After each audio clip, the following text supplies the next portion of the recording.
Hey folks, thanks for joining us for Climate Leaders Live. I'm so excited. We haven't had one for a number of months. So I think the last one was like back in November. So really great to have you here today.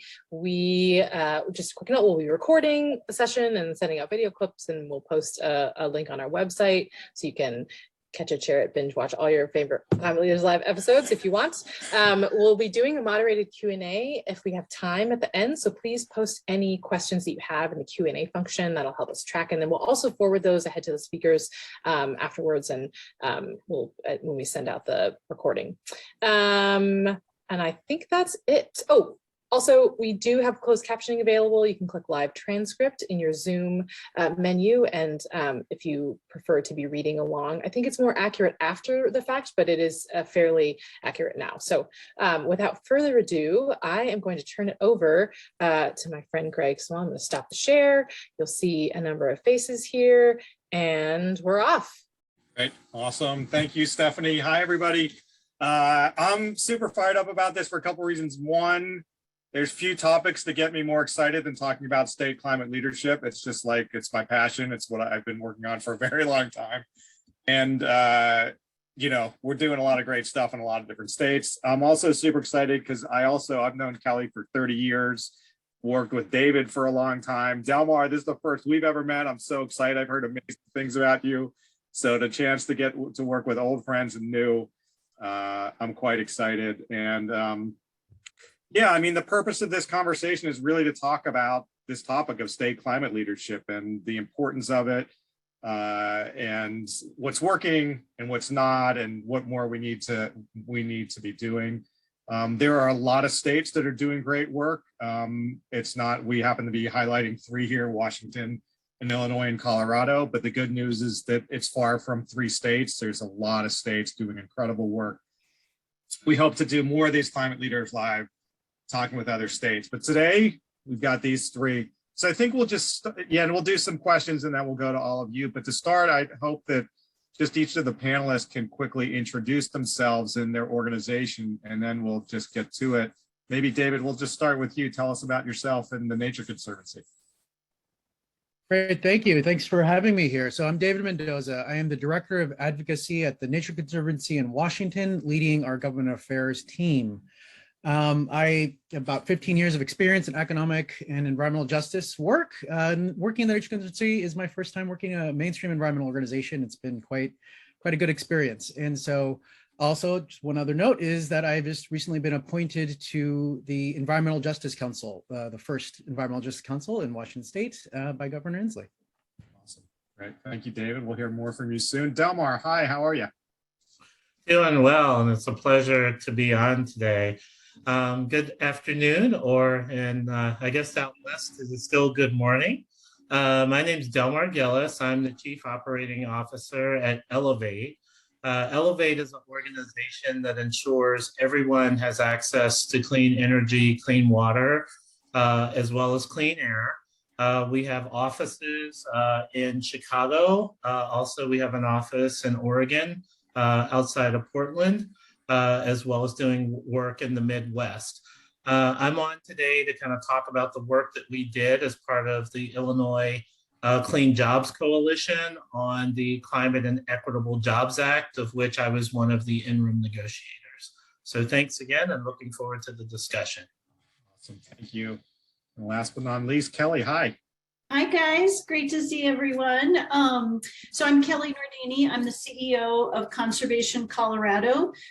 We are a League of Conservation Voters affiliate. We're the largest statewide environmental or advocacy organization in Colorado. And when I think of the largest in the country, we have over 40 staff and 5 offices across the state.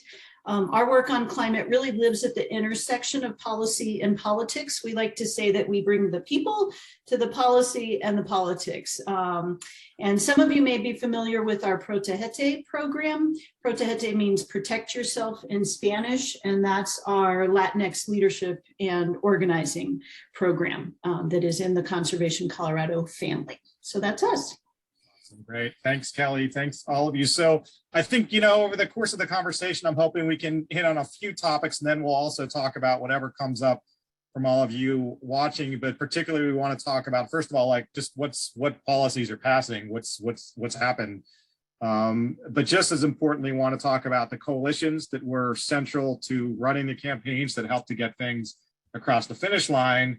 And also just as importantly, what are we going to do to make sure that all of these policies and all this public capital results in the things that we want, which is cutting carbon, growing jobs, addressing equity. And there's a lot of work to do flowing from that.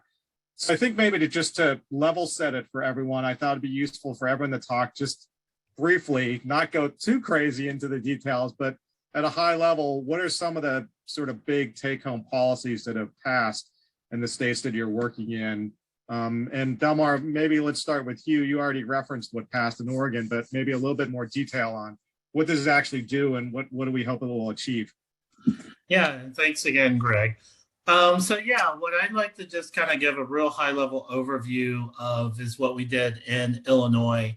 Last fall, we passed what's called the Climate and Equitable Jobs Act. And the Climate and Equitable Jobs Act basically focused on centering equity in a couple of areas. We focused on equitable workforce and business development. So making sure we have workers that are trained, both labor force as well as contractors with support services. We also, in the bill, which by the way was about 1,000 pages long, so it was a very comprehensive bill. We had programs around energy access through programs like Illinois Solar for All, which provides solar to all income levels. So it's not just solar for the affluent, but there's incentives up to free solar for those in low income communities. We had statutes around or provisions around renewable energy. Illinois is going from 9% to 50% renewable. So we have a pathway to get there. Capacity market reform, which I'm sure everybody wants to spend hours talking about. We have provisions around carbon-free power, electric transportation, and also community support, especially for displaced fossil fuel workers.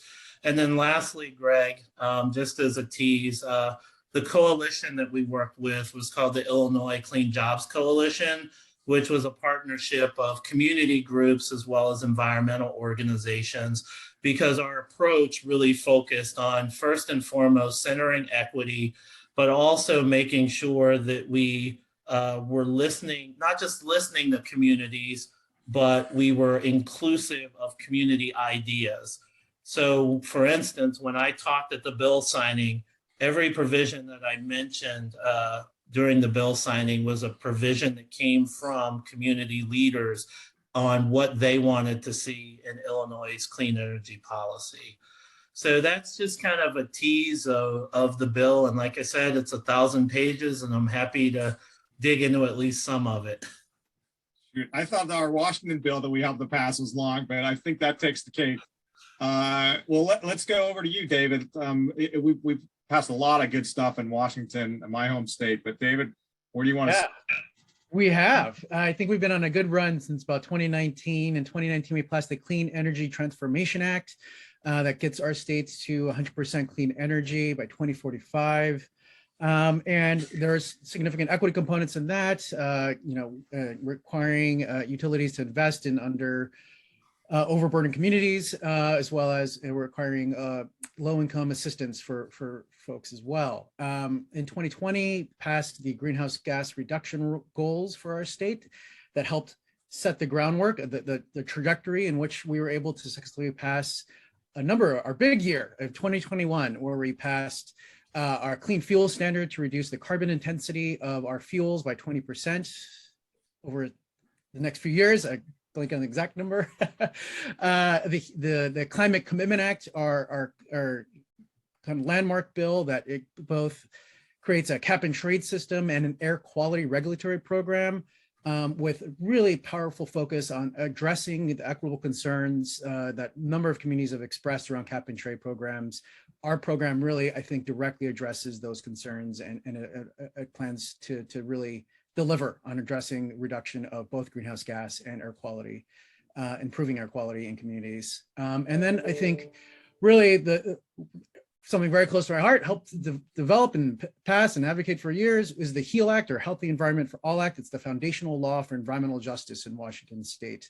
That requires agencies to utilize environmental justice assessments when developing transportation projects, capital projects, to understand the impact they have on overburdened communities, make adjustments to reduce those negative impacts, and maximize positive benefits for communities while integrating the Environmental Justice Council and the kind of oversight of all that work, improving community engagement and things like that. So yeah, and this year, I think we delivered on some of the promises of like where the revenue for the Climate Commitment Act would go by delivering our it has been called the cleanest and greenest transportation budget our state has ever seen, with $5.2 billion invested in public transportation, active transportation, like bike and pedestrian infrastructure, green stormwater infrastructure, $500 million over the next 16 years. So whole range of investments that we have not seen in this scale in our state before. So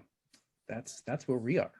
Thank you, David. Yeah, it was interesting to see how the Climate Commitment Act helped unlock this sort of gridlock that often happens around statewide transportation packages, because all of a sudden you have a massive infusion of capital. All right, Kelly, Colorado, how we doing? All right. Well, we're trying to keep up with you, Greg.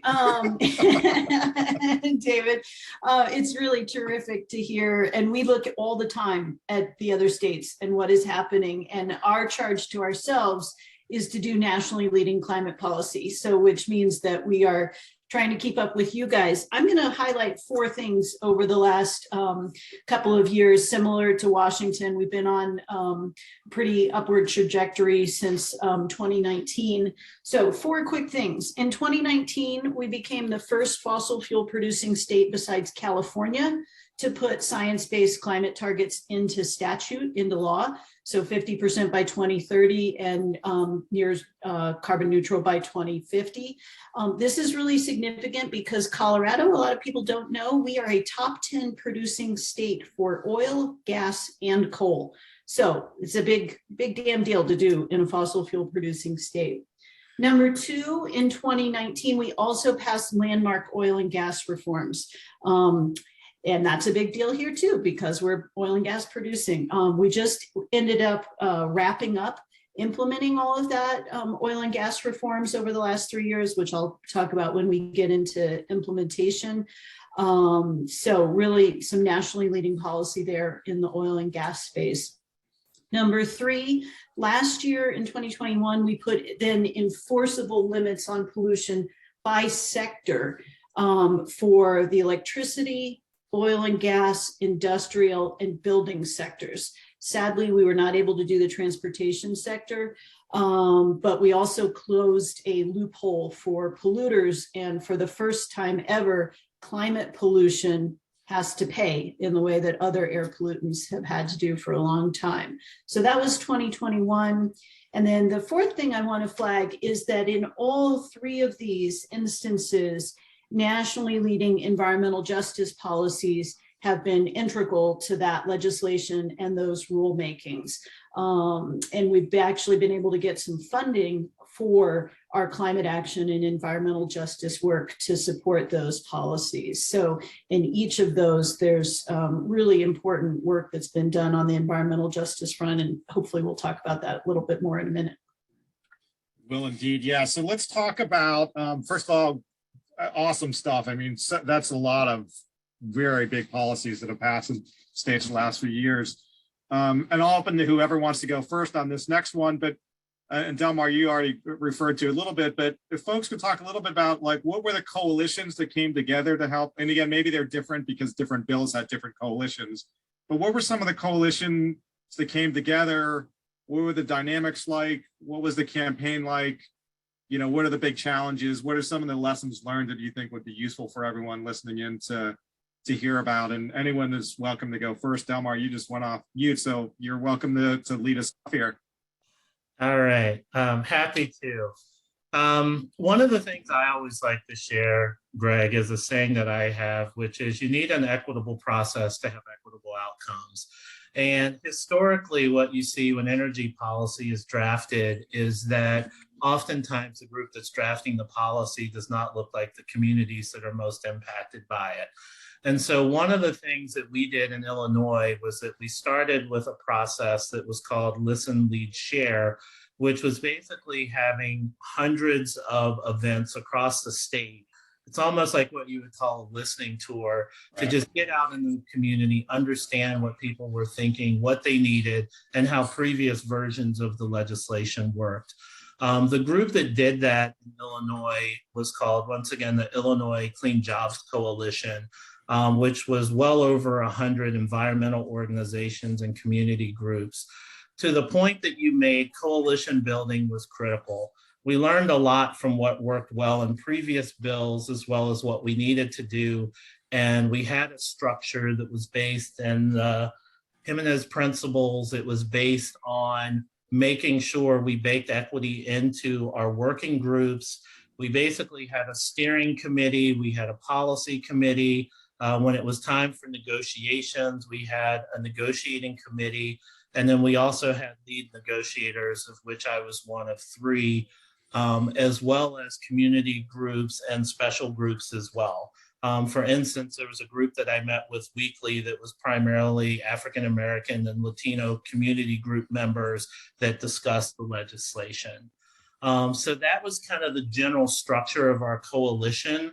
We partnered with the governor's office, legislators, organized labor, and industry groups. And throughout the process of working on the bill, and might I add, it was during COVID, we were often in working groups where we would meet with the legislative team, discuss provisions that all the groups were interested in.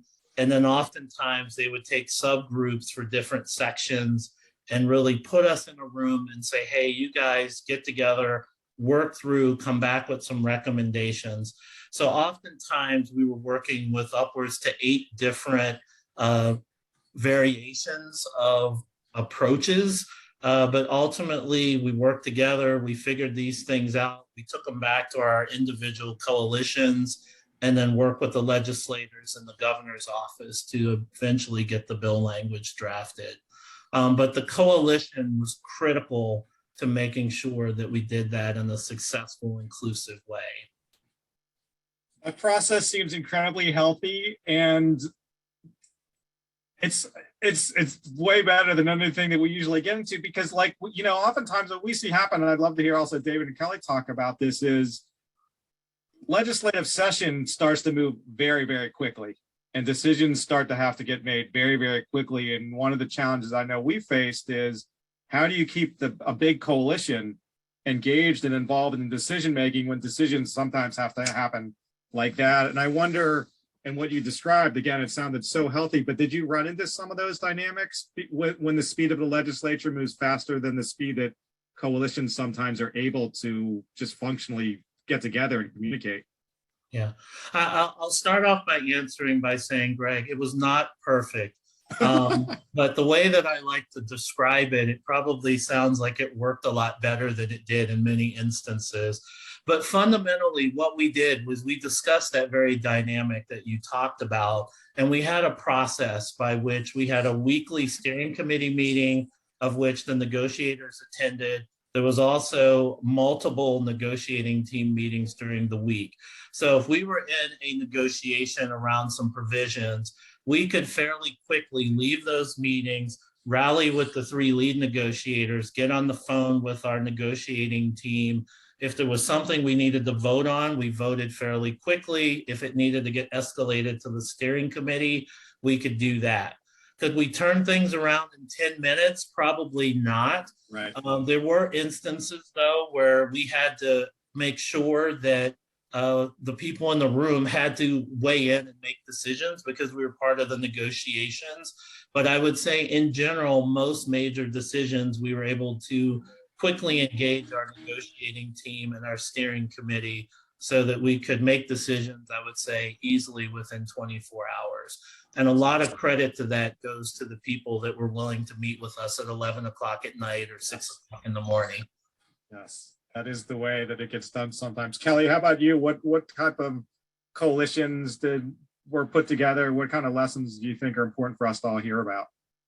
Yeah, well, I think we started in 2019 with our legislation with a coalition that was getting off the ground. I think it was really important that we put some nationally leading environmental justice policy in that bill, and we're successful in that because that helped. That was an important step for the coalition. But it really wasn't until last year that coalition kind of hit a critical mass and came to life.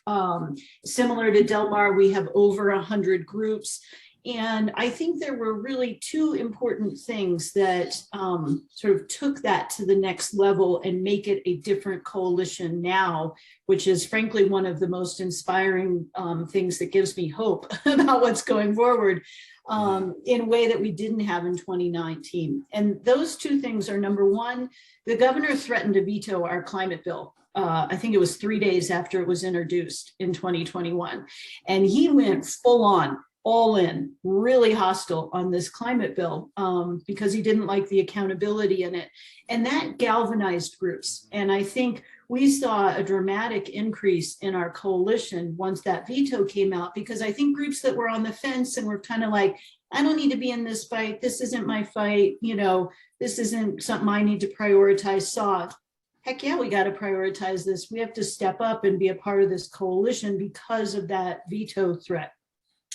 The next thing then that happened because of that veto threat was we eventually had to start negotiating the bill. And the governor had gotten really far out against the climate bill, but our negotiations were going well. But he hated the original bill, that literally the bill number, Senate Bill 200. And so eventually it became clear that we were going to need to move that policy into a separate bill, what at the time was a companion environmental justice bill. But that bill, it was a very uncertain time. Those negotiations with the governor weren't done. We didn't know if he was going to hold to a veto threat on that policy. And yet we knew to keep moving forward in the process, we needed to move our climate policy into a companion environmental justice bill. So we had a very large, very tense coalition call on a Saturday. I remember there were more than 45 people on that call, our bill sponsors.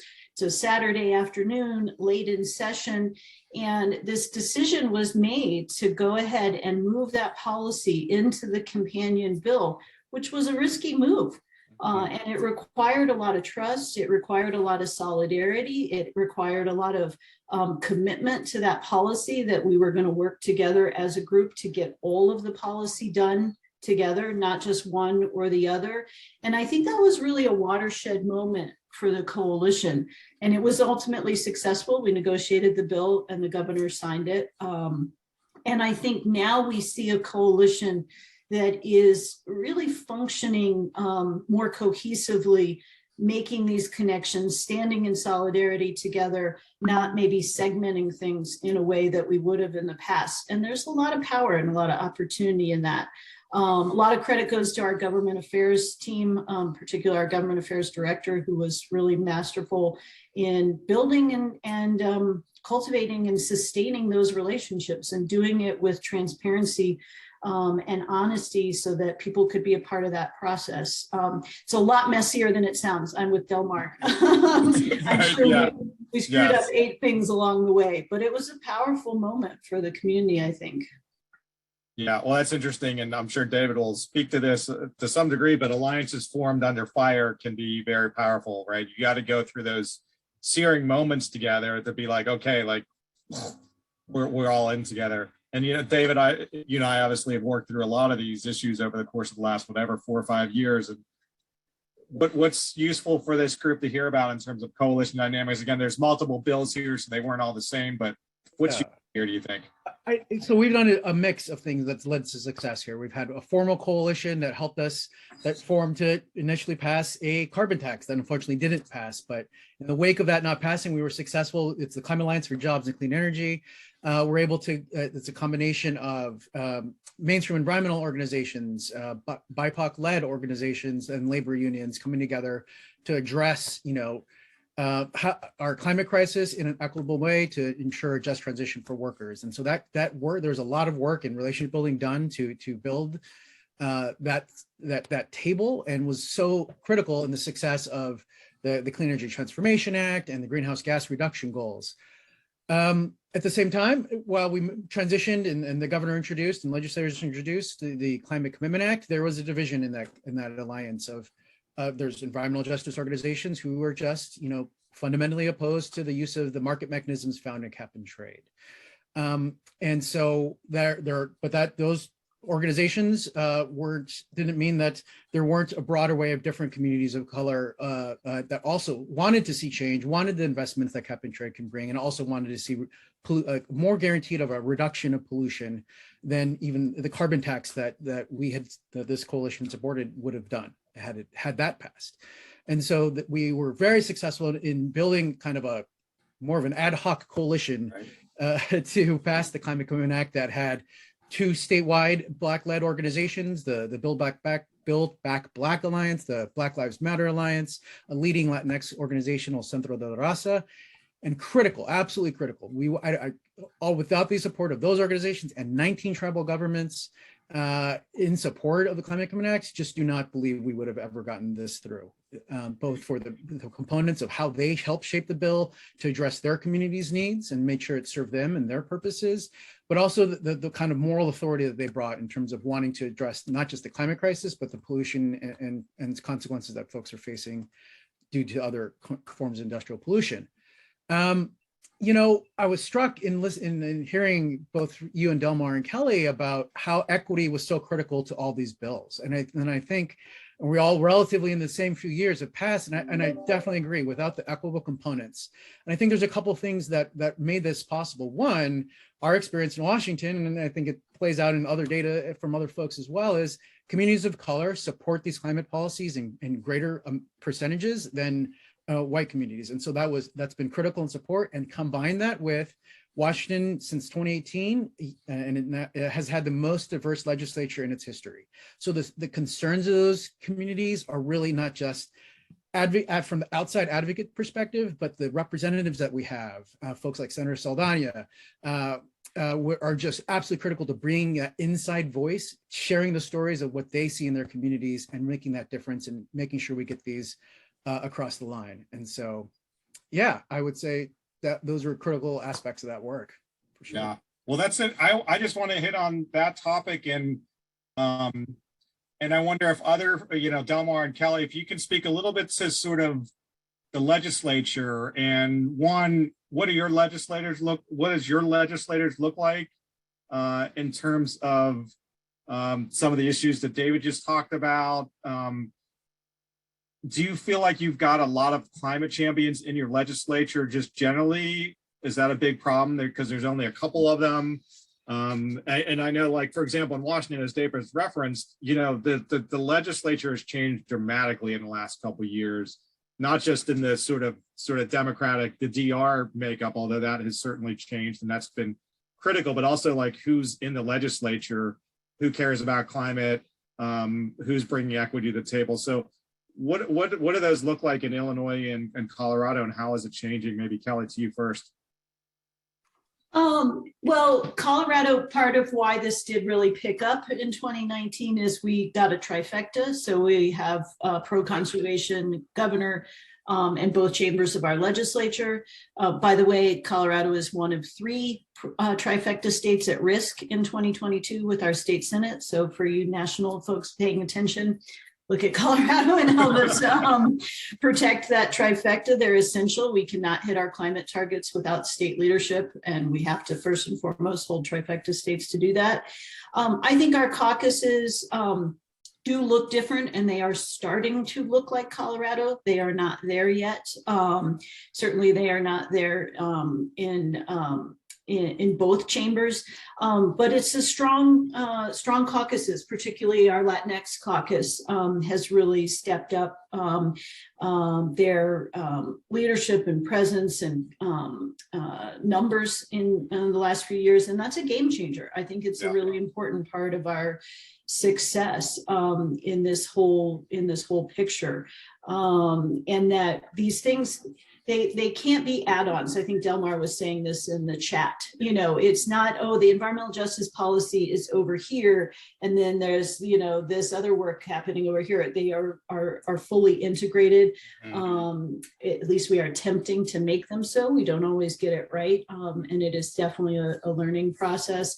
But I think the caucus views it that way. And happily, we have two legislative chambers where those caucus would say that they were elected to be pro-climate caucuses. They had a mandate coming in, and they were on a mission to hit our climate targets. I think our governor would also say that. We've just had differences about how we approach it and the role of the legislature in that, and the accountability. But I do think our leadership has thought they have that mandate. Awesome. Thanks. How about in Illinois, Delmar? Yeah, I think it's a mixed story, Greg. As I mentioned, and I put this in the chat, you have to have an equitable process to get equitable outcomes. And we learned a lot from the past, because what would happen is the closer that the bills would get to finalizing, it became more male and more white. And so you'd often have a lot of diversity, and the closer you get to the end, it got less diverse. So when we started working on CEJA, we were well aware of that dynamic and built the process to try to alleviate that. Now, what I can say, and I was very vocal in expressing frustration, we were in some final meetings. There was a meeting I was in, and I won't name names, where there were basically 10 people trying to get the bill finalized. I was the only person of color, and there was one woman in the room. And her role was primarily the drafter. She was not a legislator or a stakeholder. And basically that group got landlocked. And what happened? You know, as soon as it left the room, they went to one of the female senators, and guess who negotiated and compromised and got the bill done? We have to design processes where they are inclusive, where you have participation by people. Illinois is roughly 40% diverse. You need that diversity. Now, when you look at the legislature at large, there are large contingents from Chicago and other major urban centers.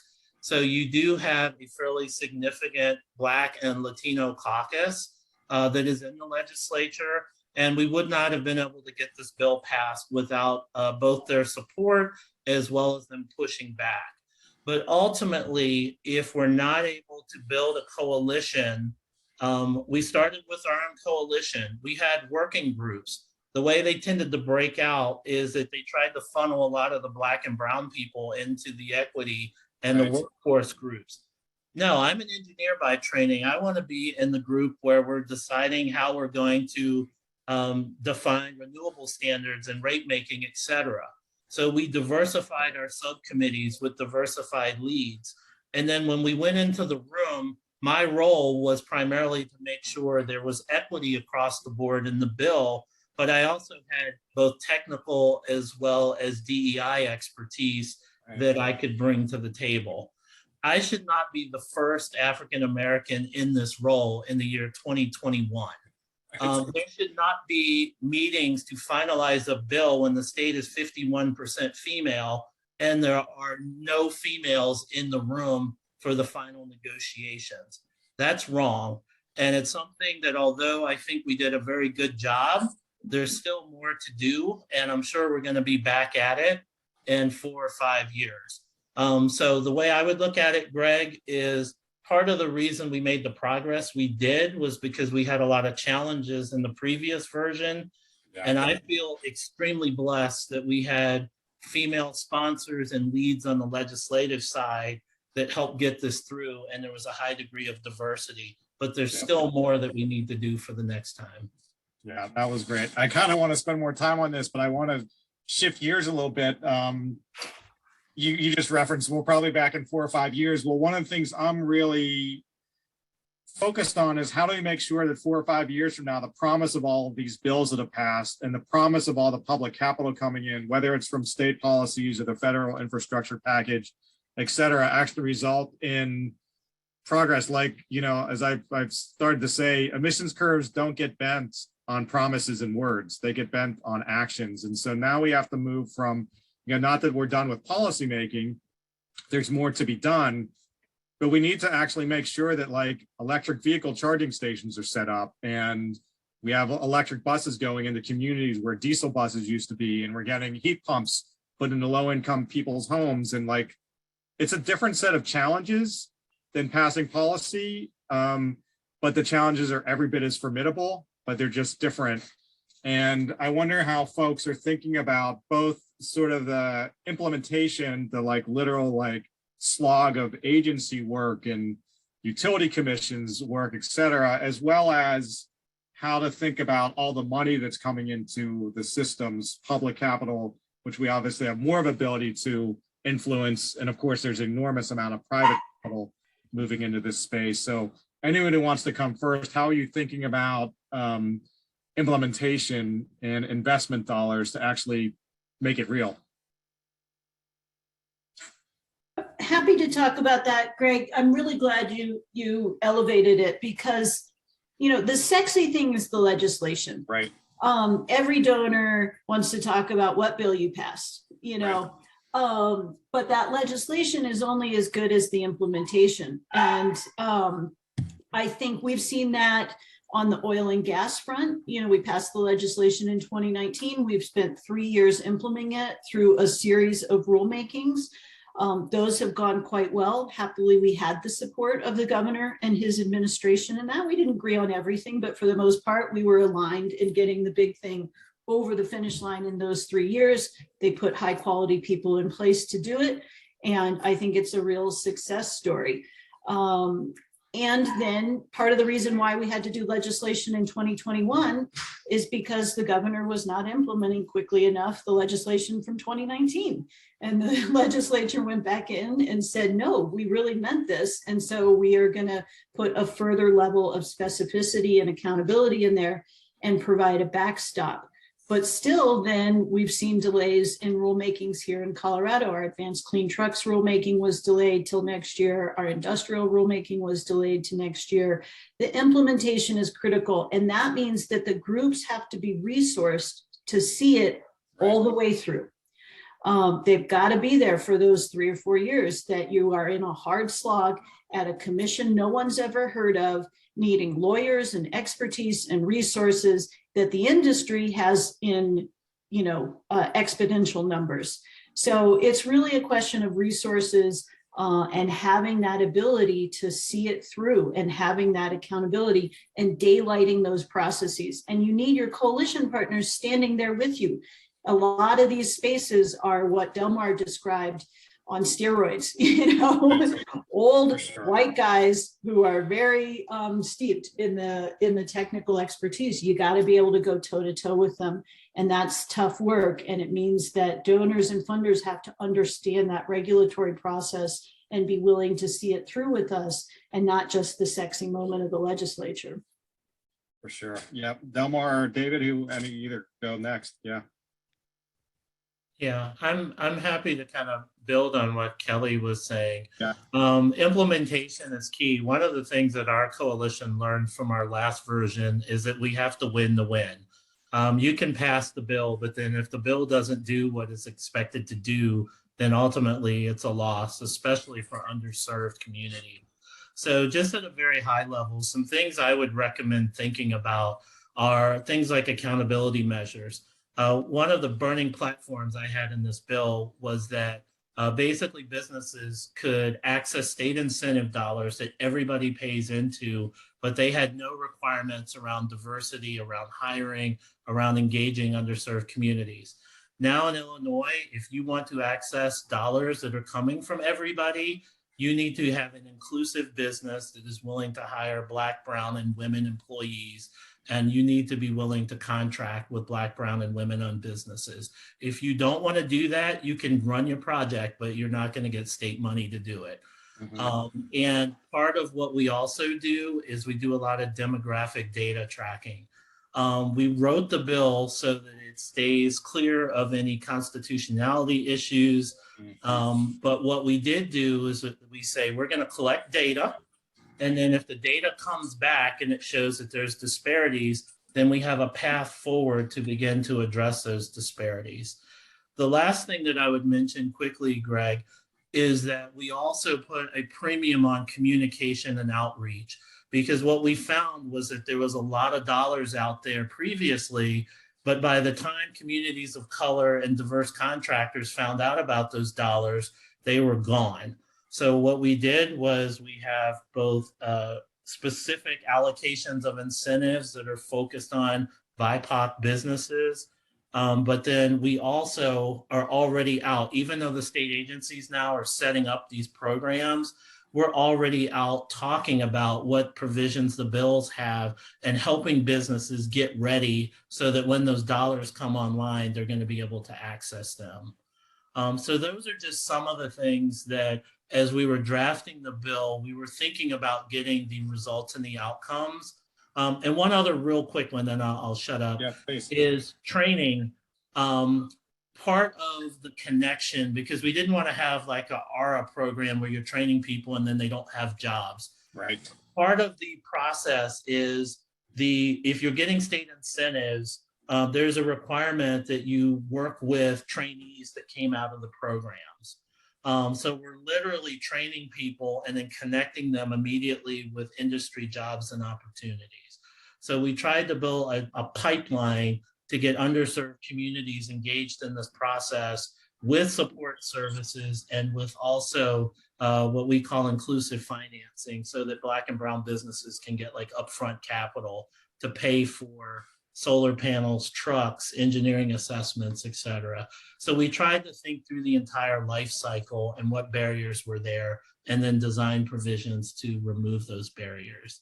Awesome. Yeah, upfront capital is key. Before I go to you, David, just as a reminder to folks, if you do have questions, to put them in the Q&A. We're going to try to turn our attention to those in a few minutes. But David, how about you? What are you thinking about in Washington on these issues? Yeah, I think as both Kelly and Delmar have said, like, you can lose the benefit, like the perceived benefits of this legislation through a rulemaking process if you don't dog it closely. And so I think Nature Conservancy, Climate Solutions, Washington Environmental Council, in the wake of passage of the Climate Commitment Act, really galvanized and did our own process in order for us to, bring on consultants and to help us work through this process. We have an incredibly accelerated process for the Climate Commitment Act rulemaking done by the fall of this year, when it just passed in 2021. Our Clean Energy Transformation Act, which passed in 2019, is still, I believe, going through a rulemaking process. So that's how quickly we're moving here. And so our goal is not just to have consultants help us in our individual perspectives, but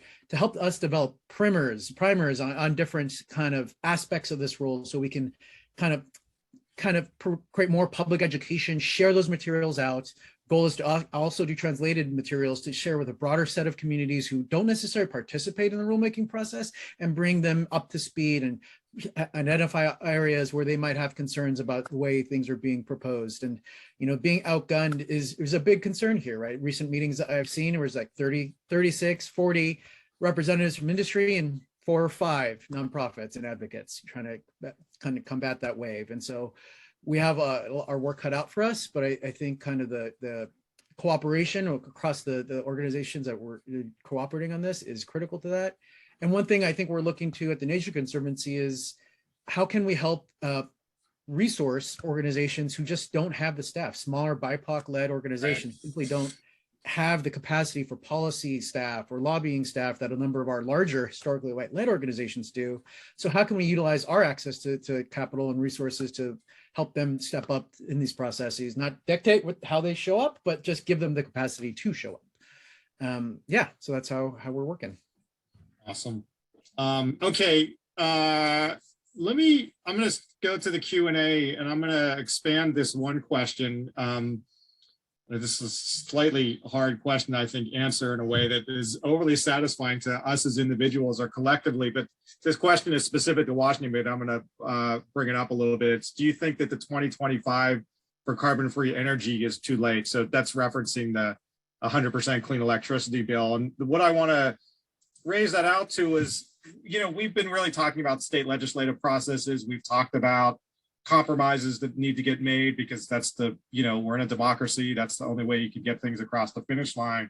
I just wonder how how you think about the fact that if you step back from the things we've been talking about in the last 45 minutes or so, we're clearly off track globally to reduce carbon emissions. Even in our states that are leadership states, I don't want to speak for Illinois and Colorado definitively, but I would have to assume that we are not on track in your states, because we're frankly not on track anywhere. I mean, well, I don't want to sidebar this too much, but we're just not on track. And I think we're all incredibly proud of all the bills that we've just talked about in our states. And I know that Oregon and New York and Massachusetts and other states have passed great bills. How do you sort of think through the fact that, you know, we're even with all these great bills, is it enough? We're working in democracy that's hard to get things all the way across the finish line at the speed and scale we want. Again, there's no like silver bullet answer to this question, but it's something I'm sure we all grapple with. I know a lot of people that we talk with in the community grapple with this. So just any thoughts about that?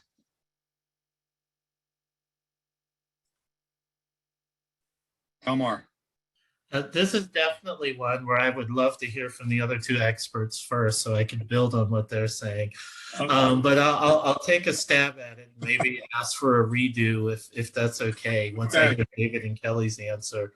I would say this, David, what we did in Illinois, and part of the reason our session ends, just so everyone knows, on Memorial Day, and we're celebrating this week the 6-month anniversary of passing the bill. So if you back that up, it was the middle of September when we got the bill done in basically overtime.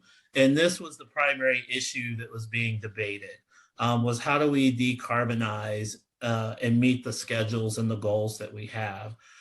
So I think my answer to the question is a couple of things. One, at least in Illinois, what we tried to do was to really put something in place that was going to help us to the best of our ability meet the Paris Climate Agreement goals for our state.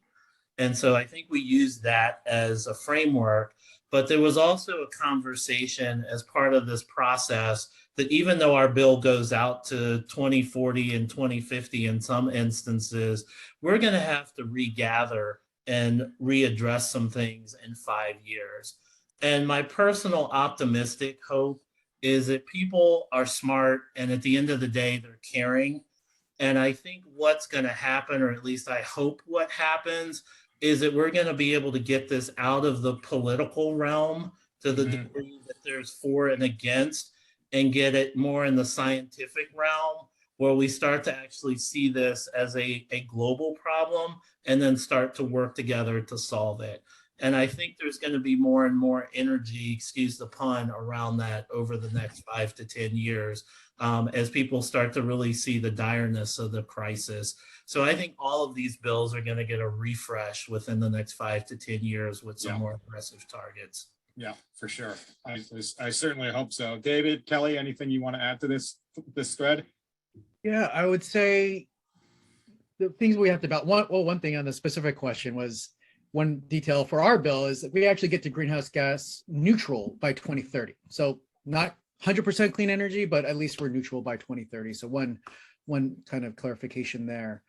But I think the things we balance, especially with programs like our Climate Commitment Act, would like to be more, I think, ideal state for environmental advocates would be like as quickly as possible.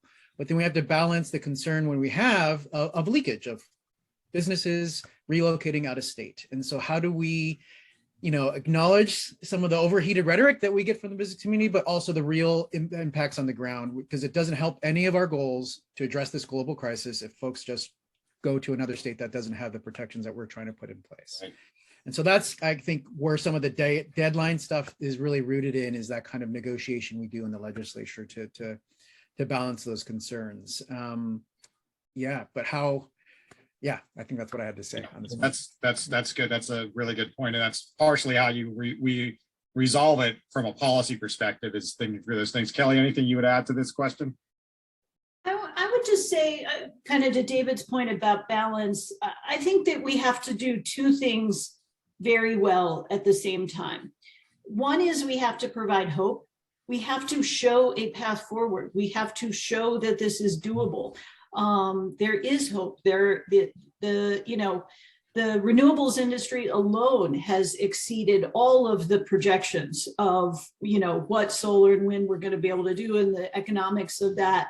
They're all ahead of schedule, and we need it to do more. So we've got to provide hope. We have to show a picture of what a climate forward, climate positive future looks like and how it benefits a state, how it benefits a country, a world. And we have to do accountability well. And those two things can be in conflict. Telling the story of progress is not letting up the pressure on accountability and where we are falling short. And I think that's often very hard, particularly for the environmental community. We are really good at yelling that the sky is falling. We are oftentimes not as good at actually providing hope and vision and a forward-looking thing that also includes the accountability that we need. So I think we got to walk and chew gum at the same time. And we have to be very intentional about both. And Greg, if I could. Yeah, hang on. My internet connection is unstable. So if I go off for 30 seconds, I apologize. So sorry, Delmar, and then Stephanie, I see you. I'll go to you in a second.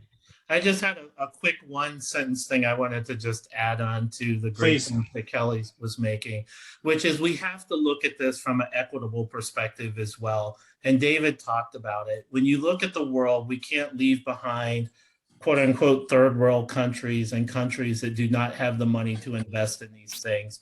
We're all breathing the same air, drinking the same water. So we need to think about this globally if we're going to meet our goals. And so I would just really encourage people that as they're coming up with statewide, national, and even global solutions, we have to think about this from an inclusive, equitable perspective, or we're not going to make it. We can't just fix this with affluent counties, countries, and regions. Yeah, awesome. Thank you, Stephanie. Are you popping in to get in? Well, that might be a good spot to end. If I think there's a couple of good follow-up questions that we can send to our panelists and get some answers that we send out with the recording. One is just, I think, and I'll repeat them here, and then we can talk a little bit about. We'll do a little wrap if that's okay. Great, thank you, Stephanie. Please. Yeah, so we had a couple of questions. One on like information dissemination and how folks can access information about bills that were passed. And so I think I'll have you all just kind of send me your thoughts on structuring.